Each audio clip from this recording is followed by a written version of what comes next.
and she's going to start. So this is Brittany Bruce. She's actually from, well, she's from Sturgeon County, but she's currently taking her master's at, Laurier.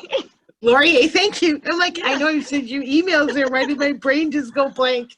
It's Monday. So I'll let her give her a little bio, and then she can start. And if you guys want to post questions, please post them in the chat box, and I will relay them to Brittany for you. Awesome. Thank you, Roberta. Yeah, so my name's Brittany. I am the owner of Be Positive Counselling. I'm an associate addictions counselor, and then I do my private practice on the side, mostly in addictions work, but also mental health-based practice. And I'm currently a Master of Social Work student at Laurier, like Roberta was saying. And I am very excited to be here with all of you today. So today we're going to be talking about Thriving Wellness, a guide to understanding mental health and resiliency during COVID-19. Okay. So just some housekeeping items. The first thing I'm going to do is ask everyone to grab a pen and paper, just because we will be doing several exercises to engage everyone during the presentation. And I'm going to ask that everyone mute their microphone if you're not speaking, just so that we can limit some of the feedback. And please feel free to keep your camera on or off. I understand that we will be doing some exercises that people might feel a little bit more comfortable doing off camera. So who am I, why am I here, and what are we doing today? So like I said, my name is Brittany. I'm a resident of Sturgeon County and extremely invested in rural mental health care. I typically ran my practice out of St. Albert, but after going back to school, I moved my practice to be tele-based. So I've been doing that for about 2 years. So it was nice because I was set up online before COVID. So that's been kind of interesting. I was really excited to be asked by Morinville and the District Chamber of Commerce to do this presentation, because not only am I passionate about rural mental health, but also creating barrier-free supports, specifically in the Sturgeon region. So I work with a lot of clients from this area. And during COVID, I've been offering sessions and conducting research with many frontline workers. And I feel like I've come to understand some of the key areas of mental health concern and effective ways of coping during this really bizarre time. So I do have a presentation, but I'm more so hoping that we can have an interactive discussion. So I am counting on participant participation today. So I hope we can all have a good chat as best as we can on Zoom. So does anyone have any questions before we get started? And feel free to unmute yourself or write anything you have to say in the chat. Okay. So a big theme that I am hearing from clients, professional colleagues, and my friends is that workplaces and schools are trying to incorporate more mental health-based activities into everyday meetings, online lectures, and presentations like this. I think this is really important since we are spending hours and hours on Zoom and other online platforms, which leave us sitting for a very long time and in desperate need of a break. So because of this, I start all of my workshops and counseling sessions with a mindful minute. Today, I'm going to have our group do some deep breath shoulder shrugs. So for this exercise, you're going to raise your shoulders all the way up to your ears, and you're going to count to 4. And then as you breathe out, you're going to lower your shoulders all the way down, and I will count us to 5. We are going to do this exercise 3 times, and all I want you to do is check in with your body and see how you're feeling. So I recommend closing your eyes if this feels safe for you to do so. And if it feels less awkward, then please feel free to shut off your cameras, because I understand that can be a little bit weird to do this online. So first, I would like everyone to sit in a way that feels comfortable for you. Turn off your camera if this is something that you would like to do. And close your eyes if it feels safe to do so. I'd like you to bring your shoulders up to your ears and breathe all the way in, counting 2, 3, 4. And then let your shoulders down as you breathe out, counting 2, 3, 4, 5. And breathe in, shoulders up, 2, 3, 4. Breathe out, 2, 3, 4, 5. And one more. Breathe in, 2, 3, 4. Breathe out. 2, 3, 4, 5. So I just like to start all of my sessions off with that because I think it's a good takeaway. That's a really easy exercise that you can introduce into your team meetings or into classes that you might be taking or anything like that. And it's a good way to break up just kind of sitting and everything that we're doing throughout the day. So COVID-19 has uniquely created the ultimate global disaster. We are experiencing a viral health pandemic, mental health crisis, and economic catastrophe simultaneously. When we consider these changes, oh, sorry, did someone want to say something? Oh, sorry, I just saw something come up. Sorry. So when we consider these changes on top of the current political climate and our personal lives, I think it's safe to say that either us or someone we know is probably experiencing what I like to call big feelings. On one hand, this means that everyone in the world is going through a really awful time. This also means that we can get through this together by collaborating, connecting, and supporting one another.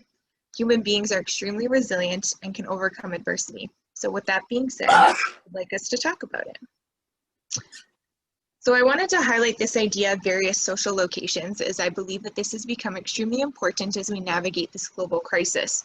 Aspects of our social location can include our race, age, access to healthcare, living alone or with family and friends, and etc., and how these pieces intersect to impact our experiences with COVID-19. Many of these intersections are amplified when we consider the fact that many of us are living in rural communities. So let's think about how COVID-19 has impacted us as individuals. What have you learned about yourself? What challenges are you facing? And how has your identity as a human being been redefined in the last few months?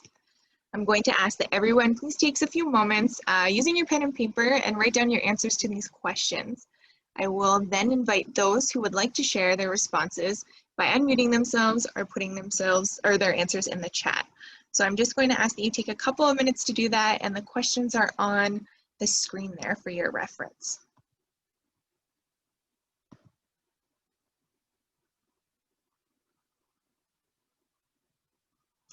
And maybe when you're done, if you could just write done in the chat just so I kind of know how much time I need to give people, that would be great.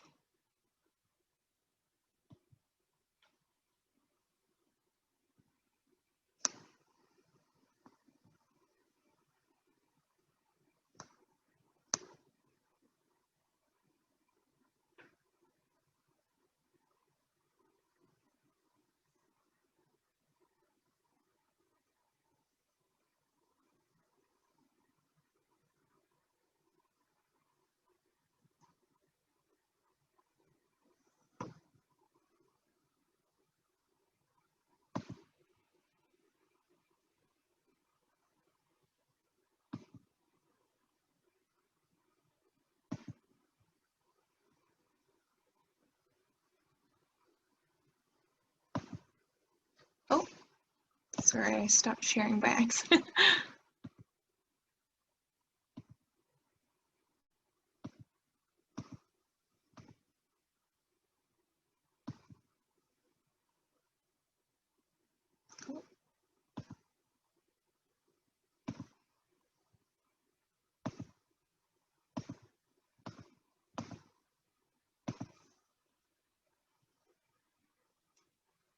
Okay, so are most people done writing down those answers?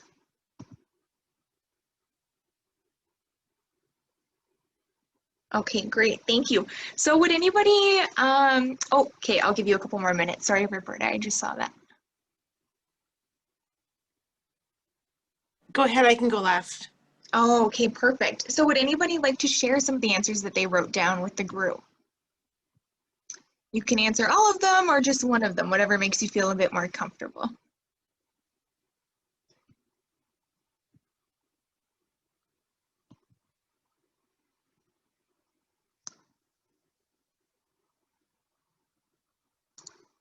Okay, well, I will call on Shauna then. Can you share your answers with us? I will just call on people.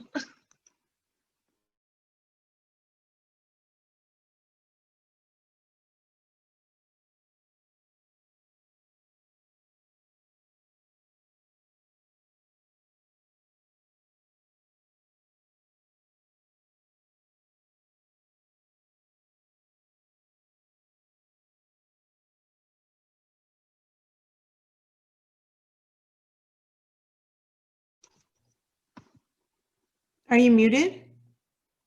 No, can you hear me? Yeah, I can now. Oh, okay. No, I was totally fine.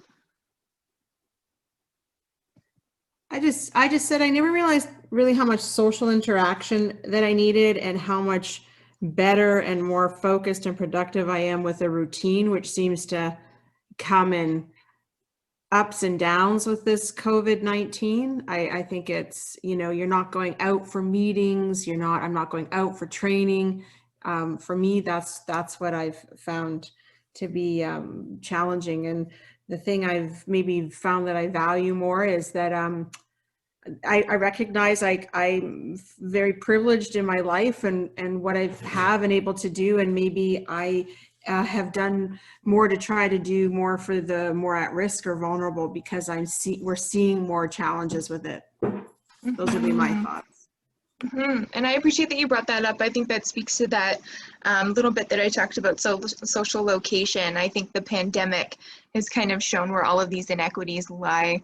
And especially for those of us that are living in rural communities, we see this sort of amplified in those spaces. So thank you for sharing that. Roberta, I know you said you wanted to share as well. Okay, so one thing that COVID has taught me is how to learn to ask for help more often. I've always been super independent and kind of headstrong. Okay, really headstrong. And don't usually ask for help. And it's something that I've learned that I have to ask for help now. My own personal situation has taught me that, I can't necessarily go and do everything that I need to do just for risk of bringing COVID home. So I've really learned that, hey, you know what? No shame in it. And then I'm like Shauna, I have been so missing social interaction. I'm a true social butterfly and I love to be out and networking and talking to people, and that's kind of been taken away on a face-to-face level anyways. And I've also become more resilient and more adaptable because you've had to learn new ways of communicating. So you do. Thank you for sharing that, Roberta. I appreciate that. I think you spoke to the piece that Melissa's also talking about here about feeling stuck in isolation, is we've kind of gotten to this place where it's really, really difficult because we're establishing this new normal, but it still doesn't feel quite right for us. Also, I'm realizing I think I did something odd with my screen. Can you see two screens for me right now? You're muted, Roberta. Oh, yeah, you should be able to just go back or hit next slide and it should bring it up fully.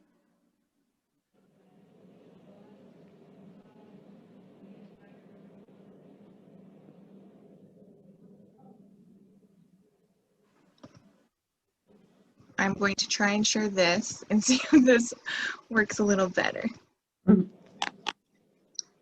Okay, and then, okay, are you able to see this? Yes. And you just see the PowerPoint? Yes. It says okay. Let's here. Okay, perfect. Thanks. Sorry, I just I was getting messages from lots of people privately saying that you can see multiple screens. So thank you very much for that. Well, I appreciate you sharing that. I think you brought up some really important points here, and I think that what you have represented is sort of the experience of the larger community. And based on the clients that I'm working with, I would say that these themes have been carried out throughout sessions that I'm offering and the research that I'm doing. So thank you for sharing those with everyone. So when we take all of these things into account that we just talked about, the thing that really comes up for me is wellness and how we are maintaining or achieving wellness during this time. So I really like this definition that the World Health Organization put out this year, and they share that wellness is a state of complete physical, mental, and social well-being, and not merely the absence of illness or infirmary. So to me, wellness involves 7 key areas, which you can see around this little sunshine here.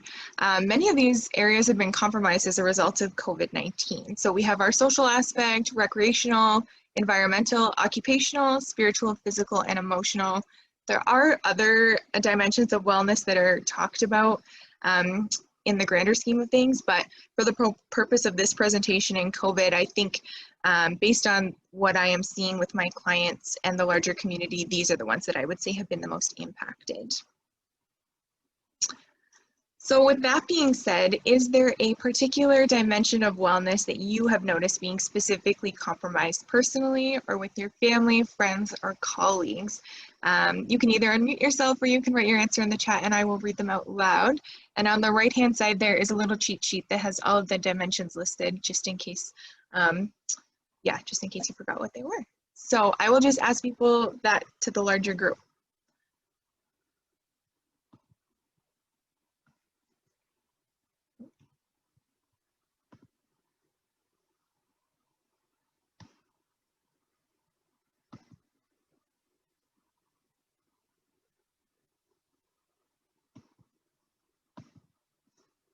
And if no, oh, I see one here. So social, emotional, occupational.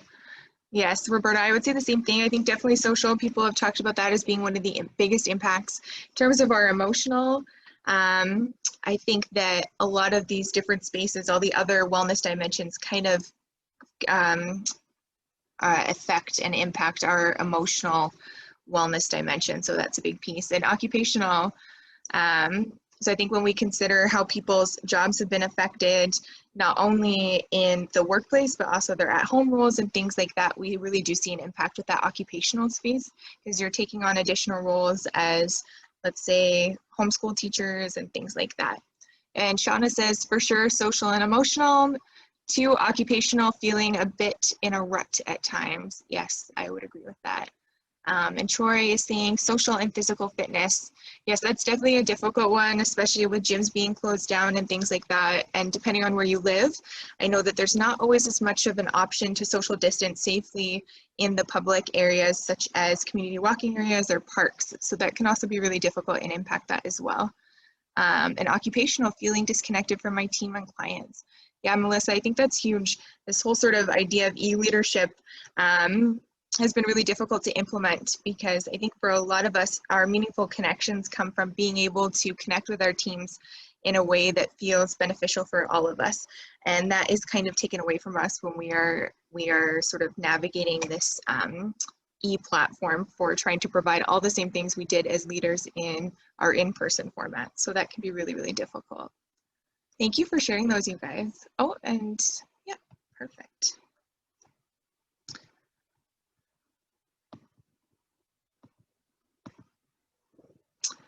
So this is an adapted version of the mental illness, mental health, and mental wellness continuum. This was actually developed by 2 professors at U of T, and I really like to use it to talk about wellness.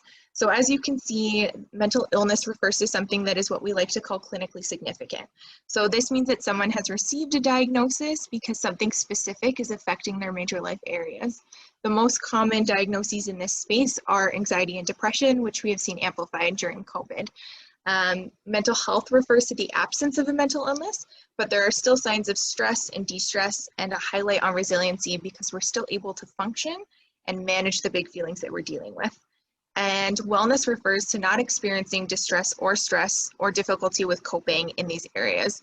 So according to a study by the World Health Organization, only 5% of Canadians achieve wellness in all of the 7 dimensions.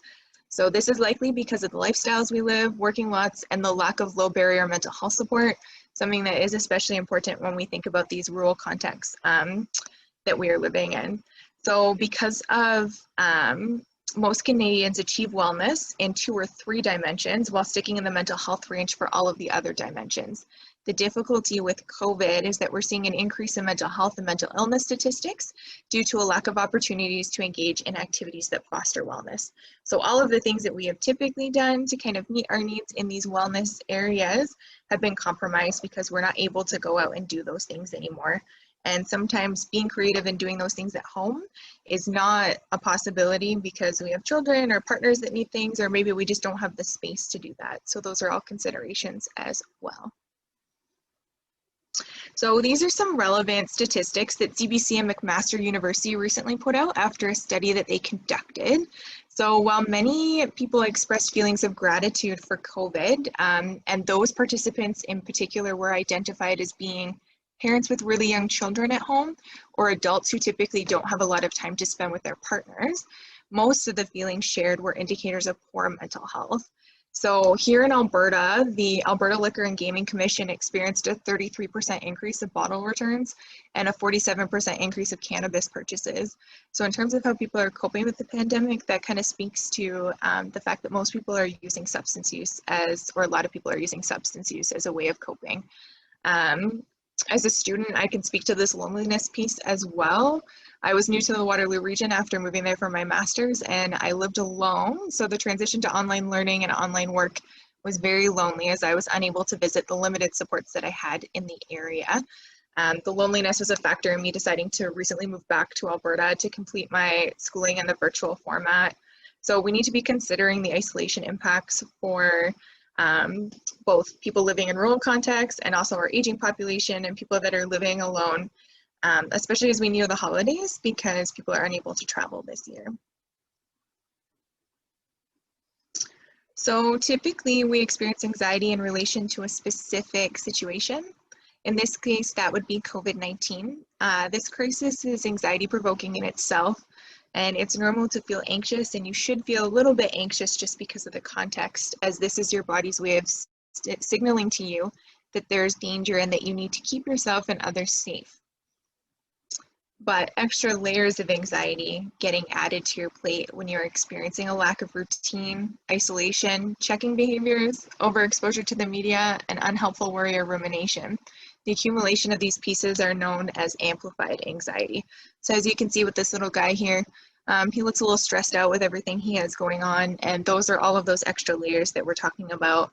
And I'm sure based on personal experiences, everyone can fit something into this category, or each of the categories here, about some of their personal experiences that they've been having.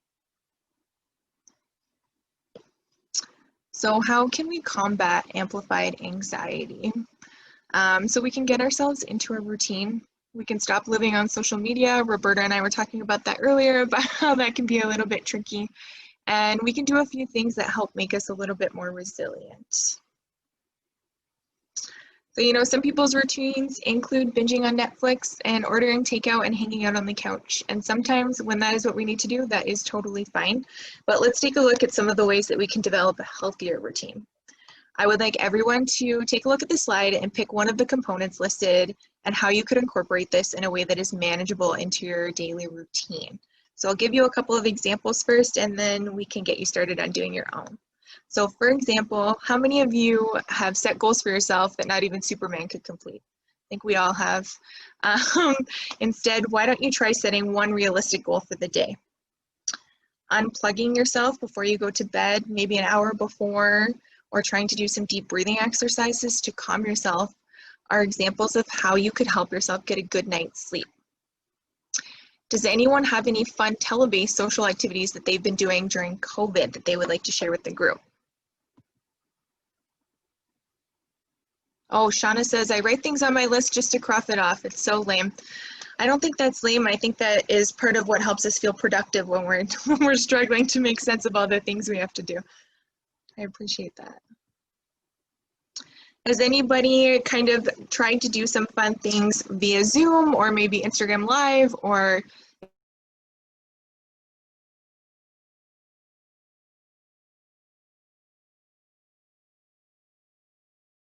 Shauna, we can't hear you.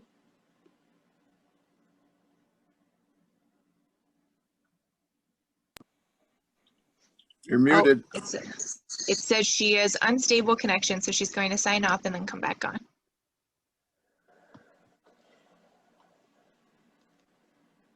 Okay.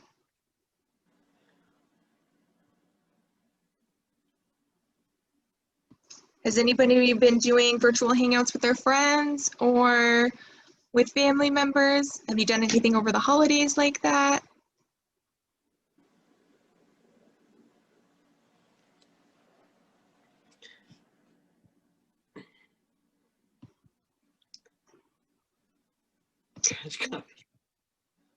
So Melissa says, FaceTimes with my sister and online games with friends. I love that. I think that's great. My family and I introduced a Sunday night house party, so we would play games together on house party every Sunday night for a couple of hours, and that was super fun. Oh, and Troy says garage coffee. That's a great idea. So you can social distance and still be connected to your friends. I love that. I am curious though, will you be able to maintain that in the cold weather? I hope your garage is heated. Right?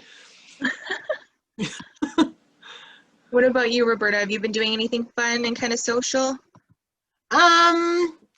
We try to get together every Wednesday and Friday with our main cohort, and we'll have like a grudge drink, or we'll sit out around the fire. We did that on Saturday afternoon. Actually, we had a wiener roast on Saturday afternoon in their backyard. It was fun actually, and you just use it, gives you that little thing, that little bit of extra social activity. Yeah, that's awesome. And I actually taught my husband how to video chat so that he can talk to his brother. So it's kind of Oh, that's great. That's Yeah. really cool. Oh, thank you for sharing that.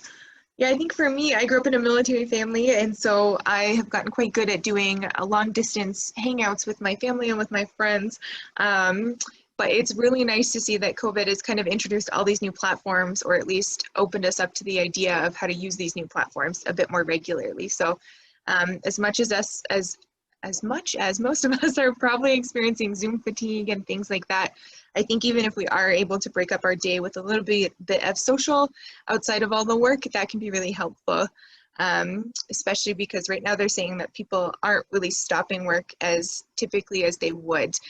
They're not leaving at 4:30 or 5 like they usually do. They are extending their hours just because people aren't breaking up their day being on Zoom. So for your physical activity, you could say that you will take your dog for a walk or walk to check the mail. I always recommend to clients that we try to implement physical activity into a daily task that you have to do anyway, so it seems a bit more manageable.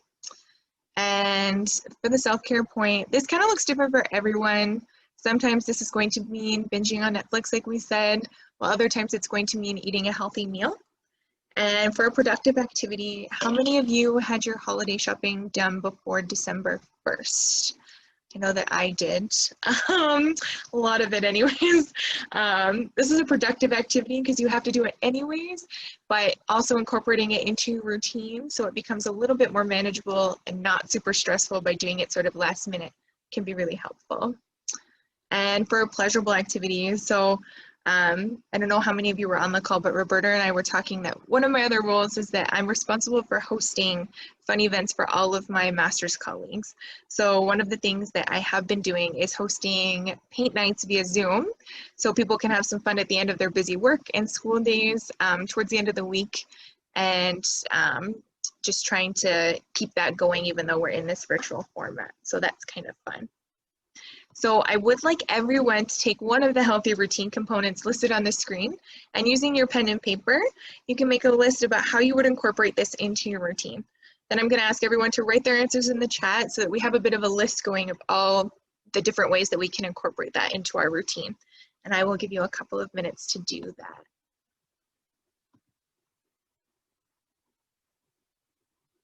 And I'd recommend picking the one that seems like the hardest for you. So even though I'm a therapist, I sometimes find doing a self-care activity really difficult just because of everything else going on. So that would probably be the one that I would pick.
So if people are done, I will ask that you just put the component that you wrote down about and then some of the ideas that you had for how you can incorporate that into your routine into the chat.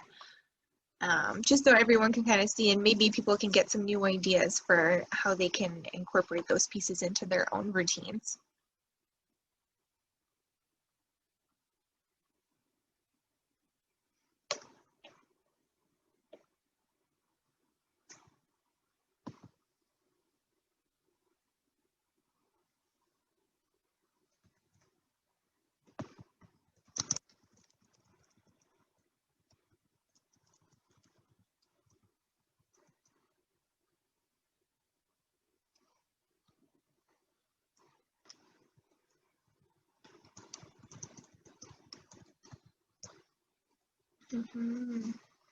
I love that, Roberta. So sleep routine, meditate, or listen to podcasts before bed to unwind.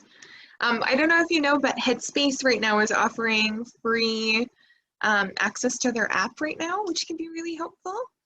So you can use some of their mindful meditations before bed.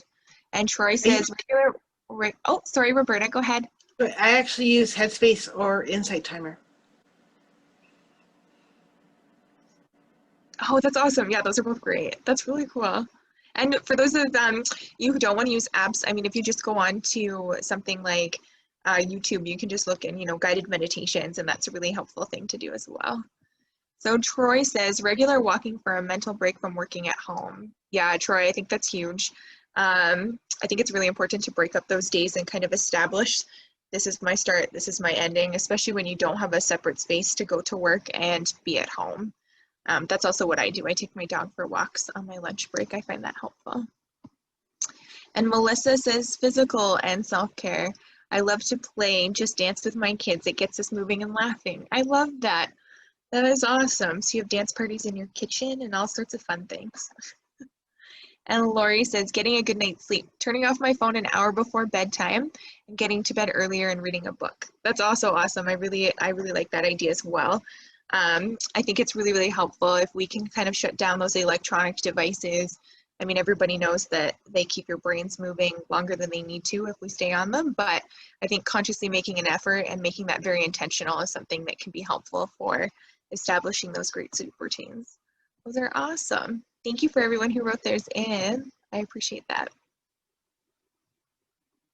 Okay.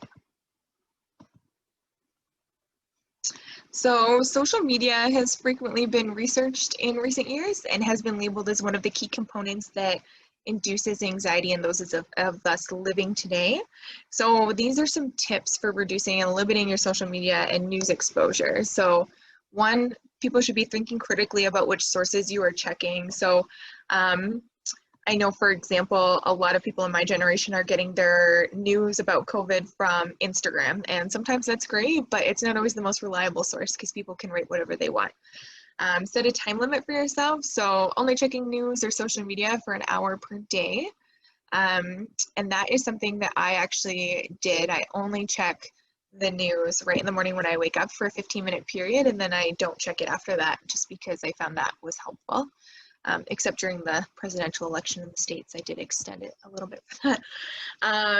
And take a break from social media. So a lot of people that I know are actually deleting the apps from their phone completely for a week or two, just to kind of give themselves that breathing space. And what you'll notice, I think, is that people are sort of acknowledging that they have time for other things. So we spend hours on our phone and checking social media and doing all of those various things. So think of how much time you would have for supporting things that will help your wellness in the other dimensions if you're not checking your phone for hours out of a day. And analyze the benefits and the not so great things about checking social media and news outlets consistently during this really, really bizarre time. So I think this piece has become extremely important as we navigate the huge amount of media being presented about COVID. It can be a lot for people to look at. So just being really conscious about what is too much for you and what limits you want to set for yourself is important. So one of my favorite techniques for managing our worries is writing it down. So sometimes simply writing things down in a notebook can be really cathartic, and it is an exercise I use with my clients all the time. So these are 3 really simple questions that you can answer to help reduce worries in the moment. I recommend, if this is something that you think you would do, to write these questions down, just because they can be really helpful. You can answer them every day if that would be what works best for you. So what are your worries? And is the worry helpful or unhelpful? Because there are such things as helpful worries. Sometimes things are there that we need to worry about, but is this really helpful or is it unhelpful? And then write down a plan for how to reduce the worry. So you can think back to our discussion about routines and reducing media and using some coping skills. So what specific plan would work for you, because it's not going to be the same for everyone.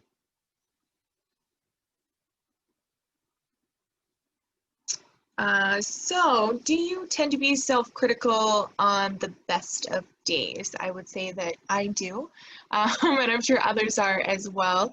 And so if so, I'm sure that you are experiencing that you are a little bit more critical now, more than ever. So the problem with listening to your inner critic is that it just makes you feel bad about yourself and really unmotivated. And I don't know why we would want to feel worse than we need to. So you can really kind of tone down this inner critic through self-compassion. So these inner critic thoughts are some of the ones that were shared with me by colleagues, but also by friends and family and clients. So what's wrong with me? I should be learning something new during this pandemic. I know lots of people have taken up cooking and things like that. Some people are handling this better than I am. I'm a bad parent. I'm a bad homeschool teacher. I mean, I don't think anybody signed up for that. I'm lazy. I've gained weight. And I feel like I've really lost control. So these are pretty typical things that I am hearing right now. I'm sure some of them resonate with some of you in the audience today, and I'm sure that you have other ones as well. So self-compassion is acknowledging that we are struggling and still being nice to ourselves anyways, reminding ourselves that we're still learning to cope with everything going on, and acknowledging that no one could have prepared for this, but we're doing the best that we can, and your best is enough. And I think that's really important. It's pretty normal for people to go back to old ways of coping. So for example, binge eating is a big one, or if people typically used substances and then stopped doing that for whatever reason, and they might resort back to using that again as a way of coping. So it's very normal for people to get back into those spaces, because when we're dealing with so much unknown, we want to go back to something that feels comfortable for us, and that's totally okay. You just have to assess about what that means for you moving forward, and if you feel like it's getting to the point where things are not manageable for you using that coping skill. So challenging your inner critic can be done by using a statement that resonates with you as a reminder to be kind to yourself.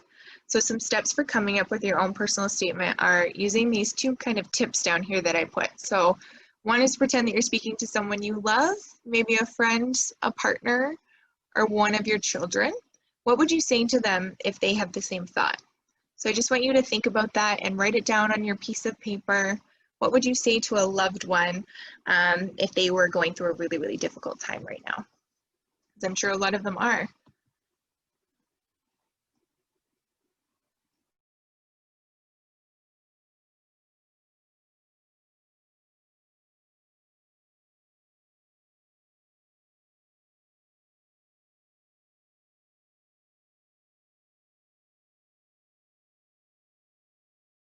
It was a teacher or a parent or a sporting coach.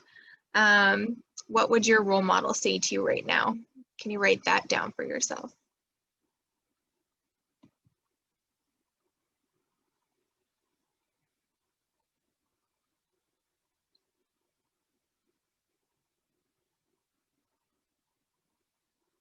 And looking back to both of your answers for that, I would like you to come up with a statement. You can write it down on your piece of paper, and this is just something that you will keep in the back of your mind as a tool that you can use to remind yourself to be compassionate on the really, really tough days. So maybe it's sort of just one statement. So I put one down there on the little rock on the screen. You can see it says, be gentle with yourself. I really like that. It's okay not to be okay. And what I'm doing is enough. I think those are really great ones as well. So I'll just give people a couple of moments to write those down. And then I'm going to ask that you share your statement in the chat so people can get some ideas from other statements that they might be able to use as well.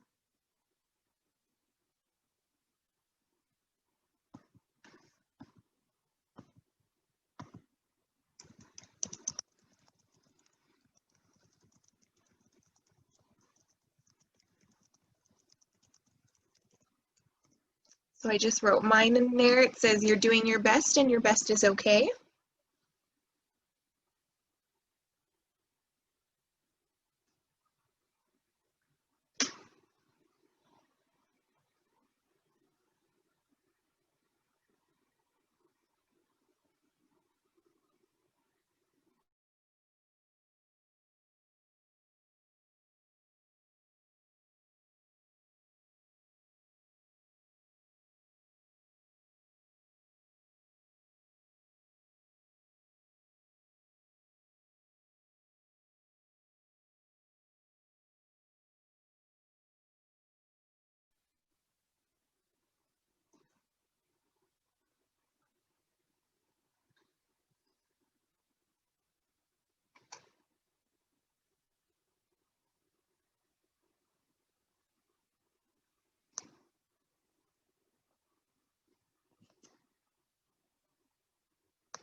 I love that, Troy. So be present and in the moment. You can only control what you can control.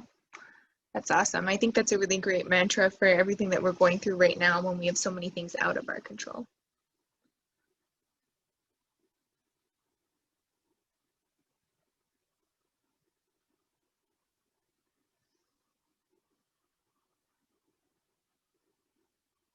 And I'll give people 30 more seconds just in case they're interested in sharing theirs in the chat. And if not, that is totally fine as well.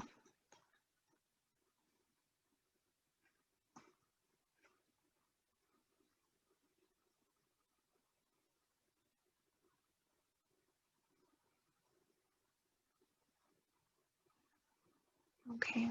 Well, thank you for sharing that, Troy. I really appreciate that. And I know the rest of the group does as well, because that's a great one.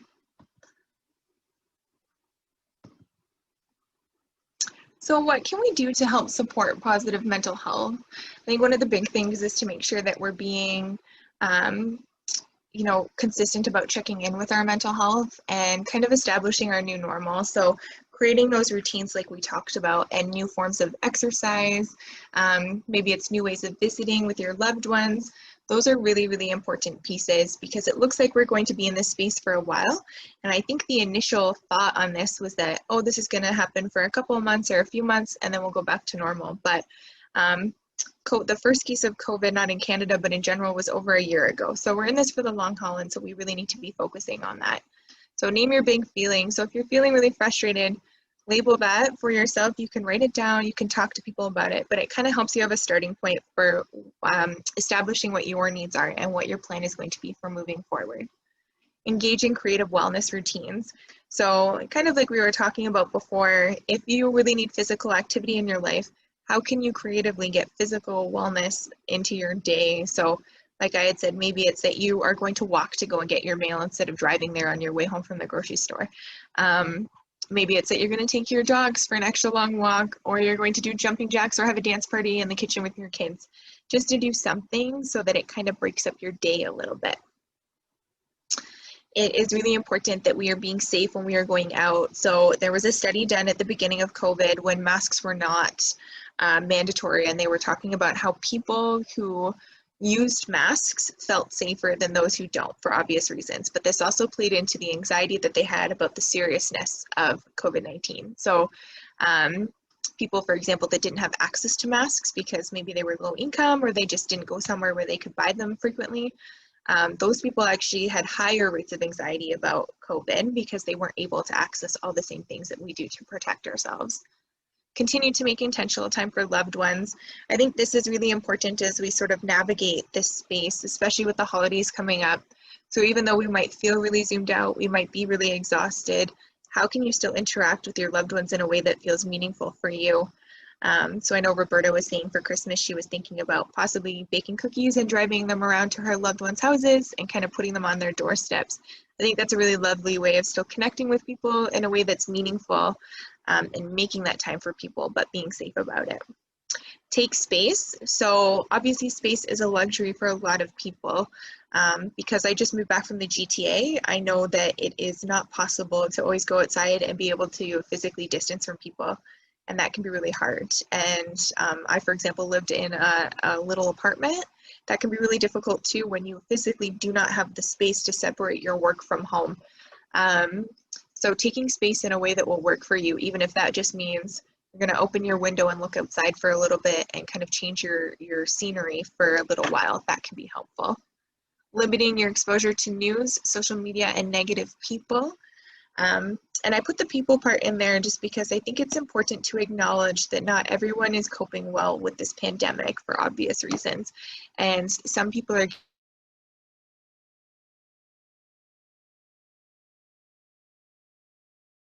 We lost you again.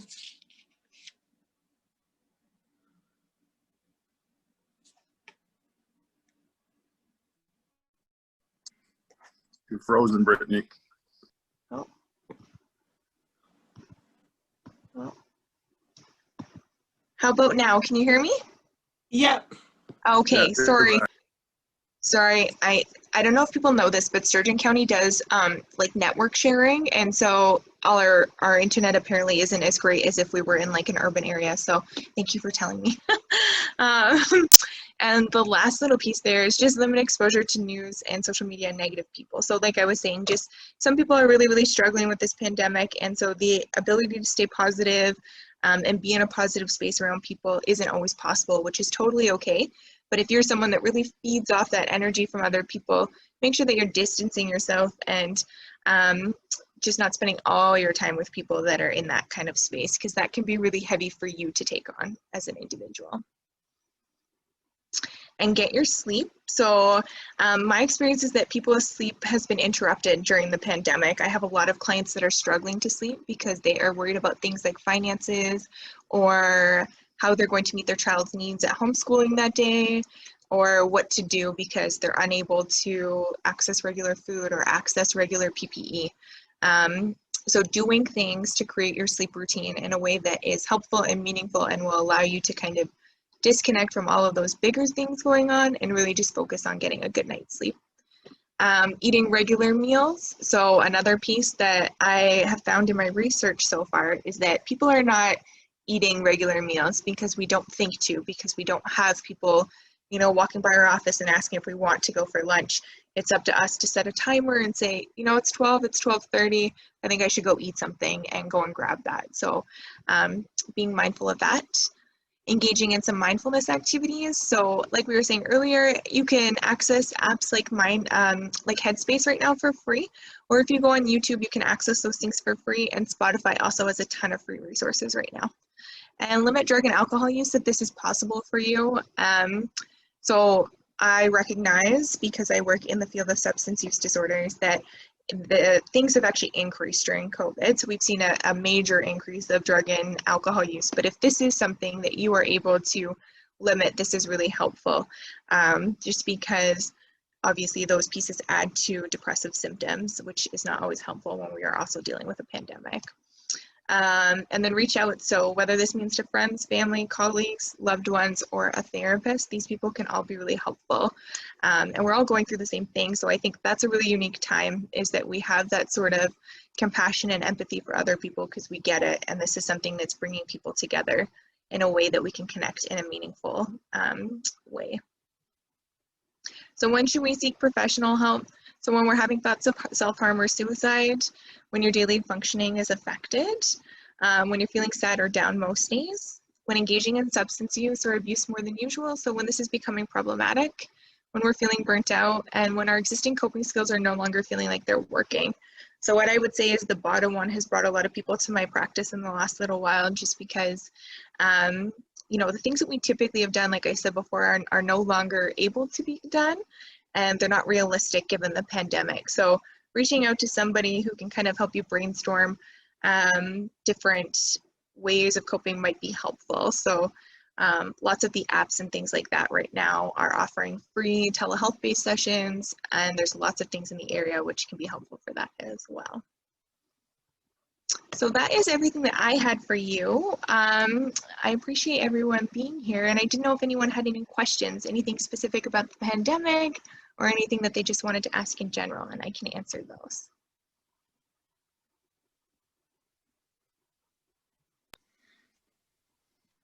All good for me. Thank you. Thanks, Troy.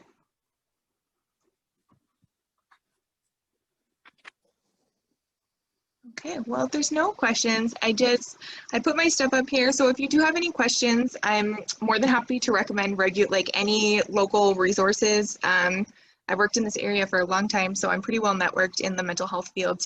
And if you want some free resources, I can also direct you to those. And I also have a ton on my website, and my Instagram page is filled with free resources for mental health and wellness. So feel free to look at those as well. But again, I'm very connected to this area. So if you want to be connected to any type of other resource, I'm able to do that as well. That is everything I have for you. Thanks, Brittany. I'm actually going to make this public. It'll be, I'll share the link in the newsletter tomorrow, and I will also post it to social media so that if people, want to refer to it, that it's available for them. Sorry, Roberta, you just cut out for me, so I just didn't hear you. Oh, no. I just said that I would be making this available in my newsletter, and I'll also be putting it up on our website in the events section so that if people need to access it, they can. Perfect. Thanks, Roberta. I appreciate that. No problem. Okay. Well, thank you, everyone. I hope that you stay safe and well as you go forward to the holiday season and just navigating sort of your last couple weeks at work before the holidays begin. I know that's always really stressful. So I appreciate that you took time out of your day to come and hang out with us for a little